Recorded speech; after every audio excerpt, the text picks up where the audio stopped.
Kabar baik, tumben telepon. Ada apa ya? Mau tanya sedikit nih Pak, boleh? Boleh lah, ada yang bisa dibantu? Saya mau beli properti nih Pak, ditawarin orang. Wih, alasan propertinya apa? Apakah beli apartemen, rumah tinggal, kondominium, rumah susun atau ruko? Apa maksud alasan Pak? Sejauh ini pengertian alas hak yang umum dipergunakan adalah dasar perolehan tanah dan yang menggambarkan hubungan hukum atas tanah dan pemiliknya. Di mana menurut pasal 16 Undang-Undang Nomor 5 Tahun 1960 tentang Undang-Undang Pokok Agraria, hak-hak atas tanah terdiri dari hak milik, hak guna bangunan, hak pakai, hak guna usaha, hak sewa, hak membuka hutan, dan lain sebagainya. Oh ini sih saya belum tahu Pak. Dia jual bangunannya berdiri di atas apa? Emang ada perbedaannya Pak? Apa sih kelebihan dan kekurangannya Pak? Nah, inilah kenyataan yang sering dihadapi. Masyarakat umum ketika membeli properti, banyak yang tidak memperhatikan alas hak yang melekat pada properti mereka, karena belum memahami tujuan kepemilikannya. Namun, sebagai pengetahuan dasar, saya coba jelaskan terlebih dahulu perbedaan alas hak yang umumnya dikenal dalam kepemilikan properti. Halo Sobat, kali ini kita akan membahas tentang hak-hak tanah di Indonesia, yaitu hak milik, hak guna usaha, hak guna bangunan, hak pakai, hak sewa, dan hak lainnya termasuk hak pengelolaan. Saat ini ada dua peraturan perundang-undangan yang memuat pengaturan hak atas tanah yang berlaku di Indonesia. Satu, Undang-Undang Nomor 5 Tahun 1960 tentang Undang-Undang Pokok Agraria.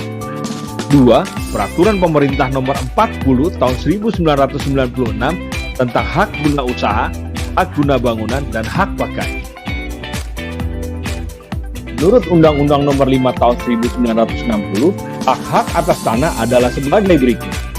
A. Hak milik, B. Hak guna usaha, C. Hak guna bangunan, D. Hak pakai, E. Hak sewa, F. Hak membuka tanah, G. Hak memungut hasil hutan, H. Hak-hak lain yang tidak termasuk dalam hak-hak tersebut di atas yang akan ditetapkan dengan undang-undang, serta hak-hak yang sifatnya sementara ialah hak gadai, hak usaha bagi hasil, hak menumpang, dan hak sewa tanah pertanian diatur untuk membatasi sifat-sifatnya yang bertentangan dengan undang-undang ini, dan hak-hak tersebut diusahakan hapusnya di dalam waktu yang singkat.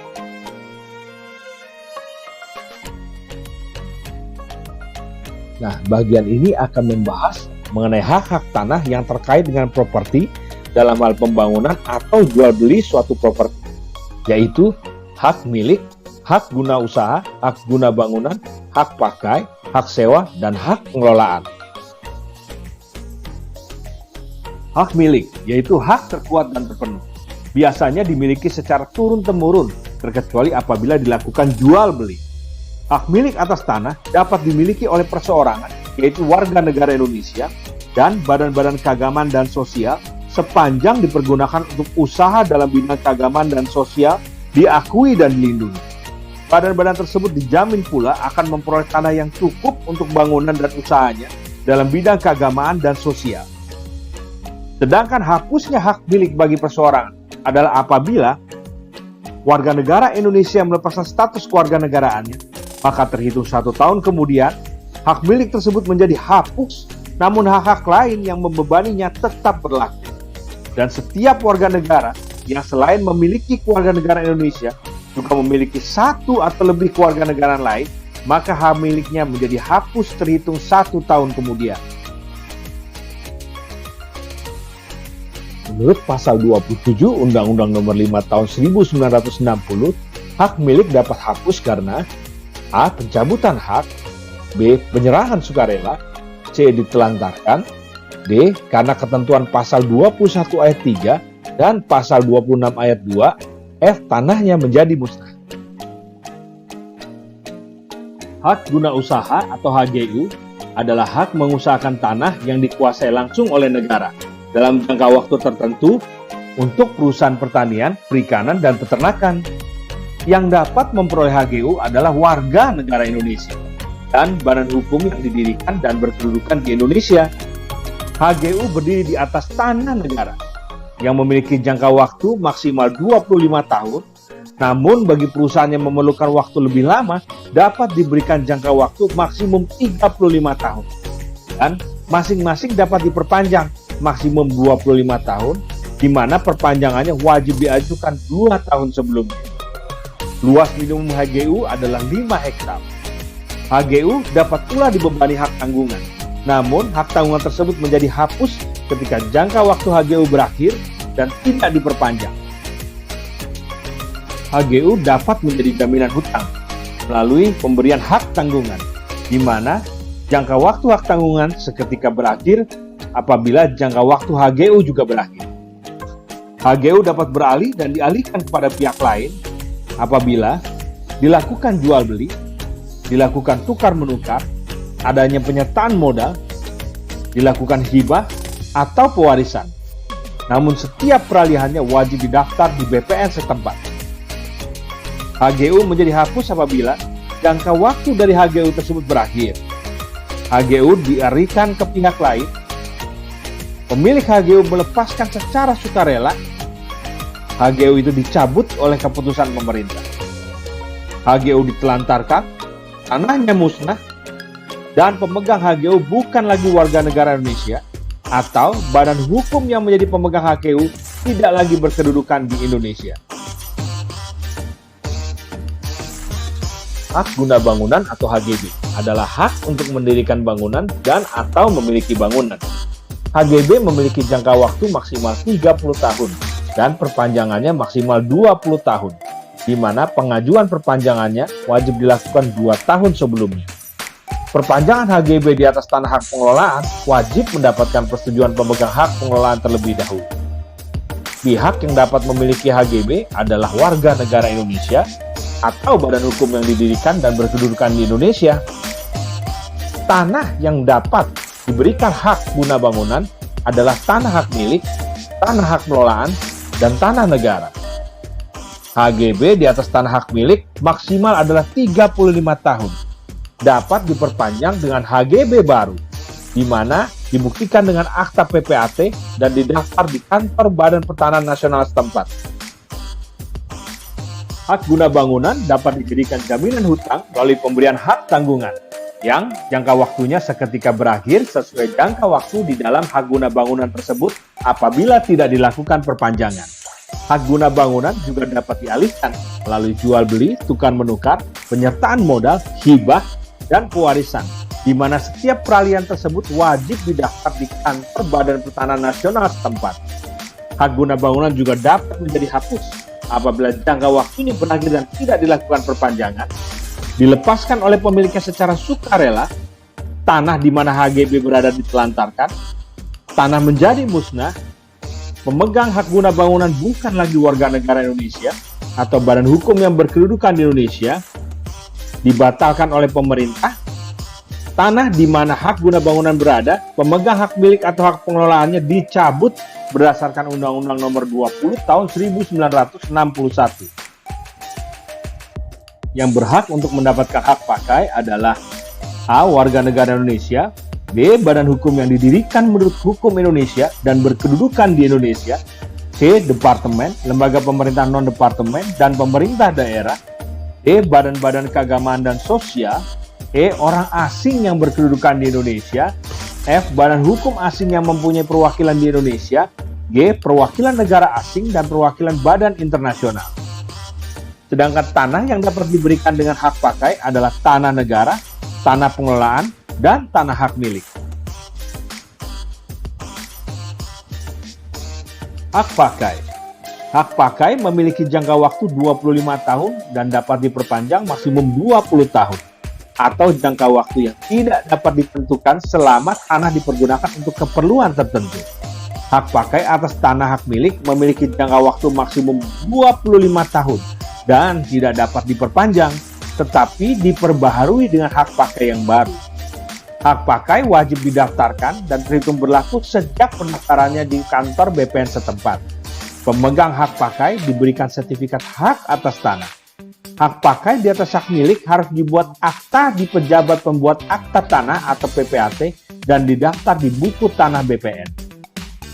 Hak pakai dapat diberikan pembebanan berupa hak tanggungan dan berakhir saat hak pakai tersebut juga berakhir. Hak pakai dapat dialihkan melalui jual beli, melalui akta PPAT, tukar-menukar juga melalui akta PPAT, penyertaan dalam modal juga melalui akta PPAT, hibah melalui akta PPAT, pewarisan melalui surat wasiat atau surat keterangan waris. Peralihan hak pakai harus seizin pemegang hak tanah utama atau pejabat berwenang, pemegang hak pengelolaan atau pemegang hak milik. Hak pakai dapat dicabut atau dihapus apabila A. Berakhirnya jangka waktu hak pakai termasuk apabila ada putusannya jika ada. B. Dibatalkan oleh pejabat yang berwenang, pemegang hak pengelolaan atau pemegang hak milik sebelum jangka waktunya berakhir. C. Dilepaskan secara sukarela oleh pemegang haknya sebelum jangka waktunya berakhir. D. Dicabut berdasarkan Undang-Undang Nomor 20 Tahun 1961. E. Ditelantarkan. F. Tanahnya musnah. G. Berdasarkan ketentuan pasal 40 ayat 2 Peraturan Pemerintah Nomor 40 Tahun 1996. H. Pemegang hak pakai tidak lagi menjadi warga negara Indonesia atau badan hukum sebagai pemegang hak pakai tidak lagi berkedudukan di Indonesia. Hak sewa bangunan. Seorang atau suatu badan hukum mempunyai hak sewa atas tanah apabila ia berhak mempergunakan tanah milik orang lain untuk keperluan bangunan dengan membayar kepada pemiliknya sejumlah uang sebagai sewa. Yang dapat memiliki hak sewa yaitu A. Warga negara Indonesia, B. Orang asing yang berkedudukan di Indonesia, C. Badan hukum yang didirikan menurut hukum Indonesia dan berkedudukan di Indonesia, D. Badan hukum asing yang mempunyai perwakilan di Indonesia. Hak sewa tidak boleh disertai syarat-syarat yang mengandung unsur pemerasan. Hak pengelolaan memiliki dasar hukum sebagai berikut. 1. Undang-Undang Nomor 5 Tahun 1960 tentang Undang-Undang Pokok Agraria. 2. Peraturan Menteri Negara Agraria atau Kepala Badan Pertanahan Nasional Nomor 9 Tahun 1965 tentang pelaksanaan konversi tentang hak penguasaan atas tanah negara dan ketentuan-ketentuan tentang kebijaksanaannya. 3. Peraturan Menteri Negara Agraria atau Kepala Badan Pertanahan Nasional Nomor 9 Tahun 1999 tentang tata cara pemberian dan pembatalan hak atas tanah negara dan hak pengelolaannya. Beberapa definisi penting yang perlu diketahui. 1. Hak atas tanah. Sebagaimana dimaksud dalam pasal 16 Undang-Undang Nomor 5 Tahun 1960 tentang Undang-Undang Pokok Agraria dan Undang-Undang Nomor 16 Tahun 1985 tentang Rumah Susun. 2. Tanah negara, yaitu tanah yang dikuasai langsung oleh negara sebagaimana dimaksud dalam Undang-Undang Nomor 5 Tahun 1960. 3. Hak pengelolaan, yaitu hak menguasai dari negara yang kewenangannya sebagian dilimpahkan kepada pemegangnya. Jadi kesimpulannya, hak pengelolaan berasal dari tanah negara yang dikonversikan menjadi hak pakai apabila dipergunakan oleh instansi-instansi itu sendiri dan menjadi hak pengelolaan apabila sebagian difungsikan untuk kepentingan pihak ketiga. Lihat pasal 1, 2, dan 5 Peraturan Menteri Agraria Nomor 9 Tahun 1965 tentang pelaksanaan konversi hak penguasaan atas tanah negara dan ketentuan-ketentuan tentang kebijaksanaan selanjutnya. Siapakah yang berhak untuk mendapatkan hak pengelolaan? Yaitu instansi pemerintah atau pemerintah daerah, badan usaha milik negara, badan usaha milik daerah, PT Persero, badan otorita, badan-badan hukum pemerintah lainnya yang ditunjuk oleh pemerintah. Sepanjang sesuai dengan tugas pokok dan fungsinya berkaitan dengan pengelolaan tanah.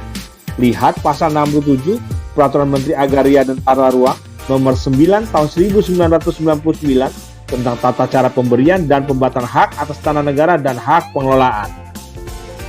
Jadi dapat ditegaskan bahwa hak pengelolaan bukanlah hak atas tanah, namun hak yang diperoleh dari instansi pemerintah berdasarkan peraturan di bawah undang-undang, sehingga hak pengelolaan diberikan kepada pihak lain dengan batas waktu sesuai hak guna bangunan atau hak pakai yang diberikan di atasnya.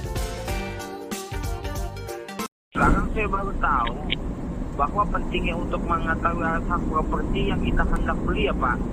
Karena melekat pada hak dan kewajiban kita. Namun begitu, alas hak manakah sih Pak yang paling menguntungkan bagi kita selaku pembeli Pak?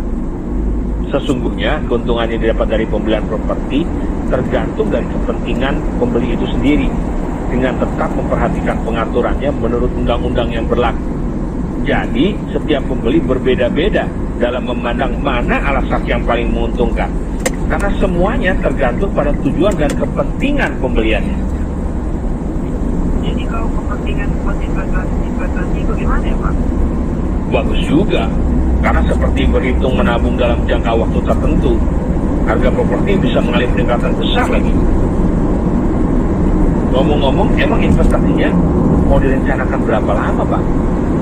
Nah ini lagi dipikirin Pak, karena tergantung tujuan kepentingan ya kan. Memangnya mau buat siapa sih, Pak? Masih Dewi Pak. Loh, bukannya anak Bapak tidak ada yang perempuan? Oke, kita Nah, bukannya istri Bapak namanya Jenny? bukan Pak, iya jadi kok Bapak tahu. Lupa kasih tahu. Kemarin istri Bapak telepon saya, namanya Jenny. Ah, Wah, siapa ya? Terima kasih atas perhatiannya. Silahkan klik tombol subscribe dan like di bawah video ini. Kami akan terus memberikan konten menarik dan informatif. Tonton terus video kami untuk menambah informasi dan pemahaman hukum. Salam sehat, sukses, dan sejahtera. Cistus Peduli.